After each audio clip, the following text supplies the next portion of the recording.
Hello friends, इस video में हम लोग क्लास 11 के सब्जेक्ट मैथ से कुछ टॉपिक्स को समझेंगे। वो टॉपिक्स चैप्टर 1 के सेट से हैं। उसमें हम लोग इक्वल सेट्स और इक्विवेलेंट सेट्स और सबसेट्स के बारे में कुछ जानेंगे। इक्वल सेट्स हमारे क्या होते हैं ये पहले हम समझते हैं।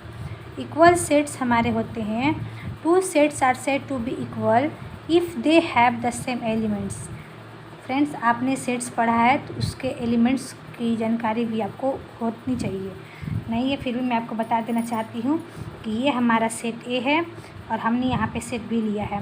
सेट ए में जितने भी ये लेटर हैं वो सारे लेटर को हम लोग एलिमेंट या मेंबर बोलते हैं। सेट बी में भी जो भी ये लेटर है इसे भी हम लोग एलिमेंट या मेंबर बोलते हैं। तो ये सेट ए को याद रखना है फ्रेंड्स कि सेट को कभी भी कैपिटल लेटर से डिनोट करते हैं और एलिमेंट को हम लोग स्मॉल लेटर से डिनोट करते हैं। ये हमारा इसका मेन टॉपिक्स है। तो सेट ए इक्वल तब होगा सेट बी का जब सेट ए और सेट बी में नंबर ऑफ़ एलिमेंट्स सेम हो।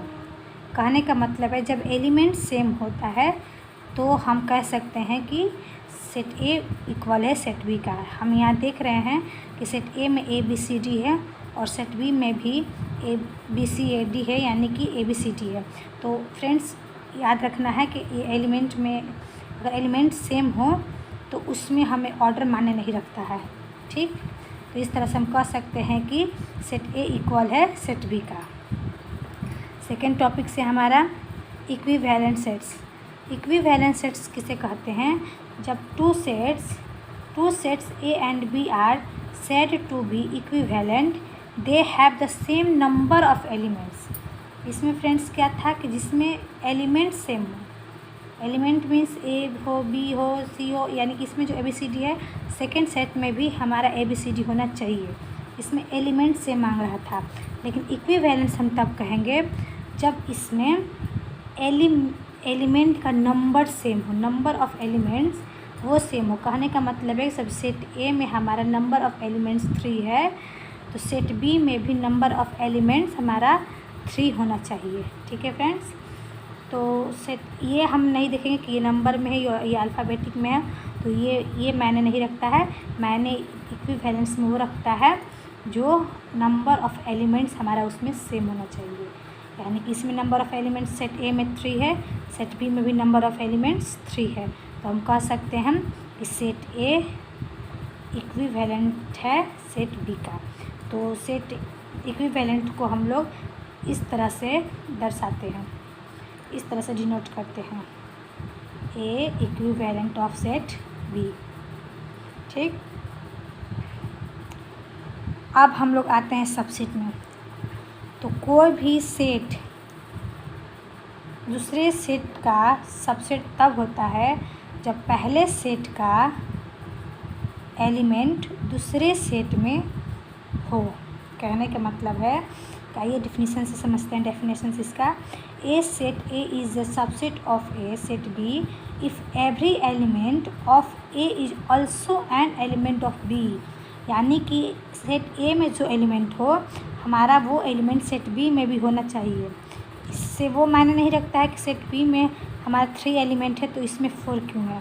ये हमें देखना है कि सेट ए में जो एलिमेंट है यानी 1 2 3 जो सेट ए में एलिमेंट है वही एलिमेंट सेट बी में है या नहीं है। तो इसमें भी 1, इसमें भी 2 और इसमें भी 3 है। ये नहीं देखेंगे कि हम इसमें 4 ज़्यादा है, ये देखना है कि सेट ए का जो मेंबर है वो सेट बी में भी होना चाहिए।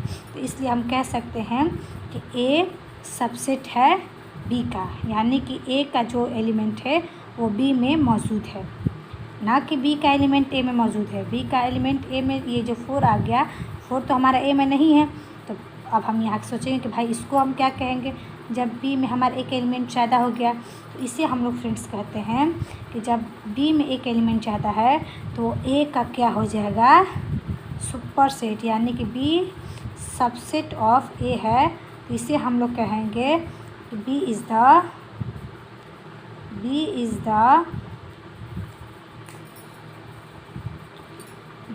The superset sorry friends, pen थोड़ा नहीं चल रहा था। B is the superset of A. Superset का मतलब क्या कि उसमें बी में एक सेट ए के मुकाबले बी में एक एलिमेंट ज़्यादा है तो उसके सुपर हो गया। ठीक, तो यानी कि ए में जो 1 2 3 एलिमेंट है, बी में भी 1 2 3 है।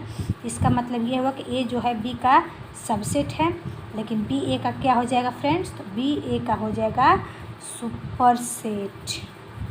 ठीक, बी ए का सुपर सेट हो जाएगा, याद रखना। एक बात और हम फ्रेंड्स यहाँ पे बताना चाहते हैं, इक्वल सेट्स में हमने यहाँ पे लिखा है ए सबसेट ऑफ बी।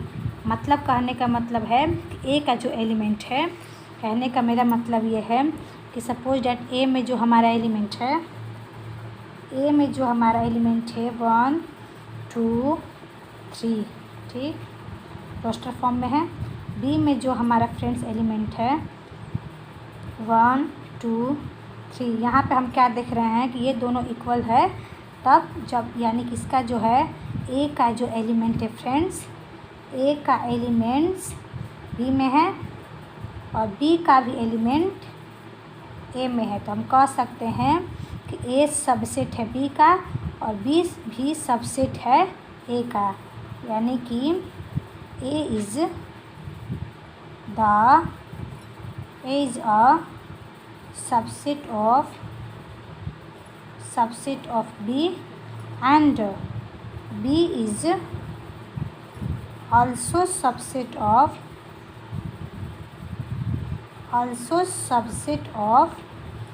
A। जब दोनों का एलिमेंट सेम हो, सेट ए और सेट बी का जब एलिमेंट सेम हो तो हम कह सकते हैं कि ए सबसेट है बी का और बी भी सबसेट है ए का, क्योंकि जितना एलिमेंट ए में है उतना ही एलिमेंट बी में है, और जो एलिमेंट ए में है, कहने का मतलब 1 2 3 ए में भी है तो 1 2 3 बी सेट में भी है, तो दोनों एक दूसरे का सबसेट हुआ। जब दोनों एक दूसरे का सबसेट हुआ तो हम कह सकते हैं फ्रेंड्स कि ए इक्वल है बी का। ठीक, तो आज का हमारा टॉपिक यही है बस। Thank you.